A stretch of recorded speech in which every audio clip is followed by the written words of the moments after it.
Today marks the first day of September, and I love this season because what it is it's a transition from summer to fall. And what fall is for me, it's apple ciders, it's the leaves changing colors, or it's that cool, brisk air that comes in, and I love it.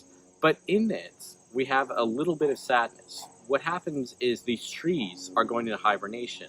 A lot of what is happening is preparation for the winter, which a lot of this green life that you see around me is going to turn brown or die. And there's a mix of sadness with a mix of joy. But Lamentations is a book a lot like this. In fact, it leans more towards a book of sadness, a book of sorrow. It's to lament, to mourn. The book of Lamentations is about weeping.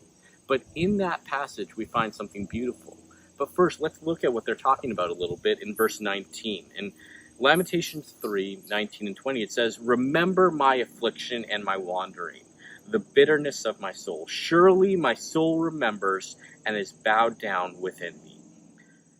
So the author of Lamentations is facing a deep loss, a deep hurt of some sorts. But why is he talking about this? What is the loss that he's speaking of? What he's talking about is that Israel, the nation, is burning. Jerusalem is completely devastated by enemies. It's a pile of rubble right now. The holy temple of God has actually been pillaged and robbed and destroyed as the people of Israel are now carried off to foreign lands in exile. And the author is feeling that loss and he is weeping. And it is right for him to weep. It is right for him to feel that sense of loss that he has because he knows what life could be, but he knows what life is, which is a deep sense of loss. And 2020 for us has actually been a pretty harsh year for a lot of us in different forms of hardship, but we face things like hurricanes, COVID, tornadoes, as we see different protests and looting and riots, we see injustice, we see a deep need for racial reconciliation, and we see a lot of issues that are right to weep over and are right to get upset about. And you should be upset. You should be feeling this deep sense of loss of what our country could be versus what our country is.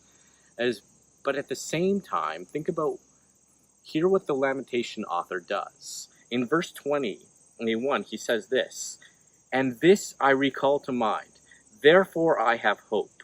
The Lord's loving kindness indeed never cease, for his compassions never fail. They are new every morning.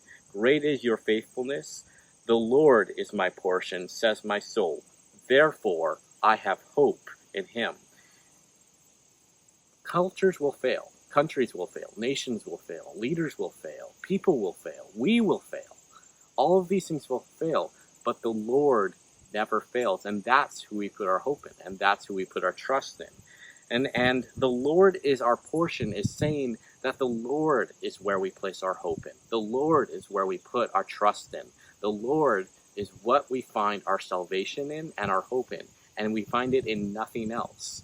So how can we, as September is upon us, as a new season of fall comes, one that is a lot of beauty, but some loss as well, how can we begin to look at this month of September as an opportunity to find hope in the Lord, and how can we do that? So please, comment below, tell us what is your hope in, and how do you put your hope in God in whatever circumstance you're in.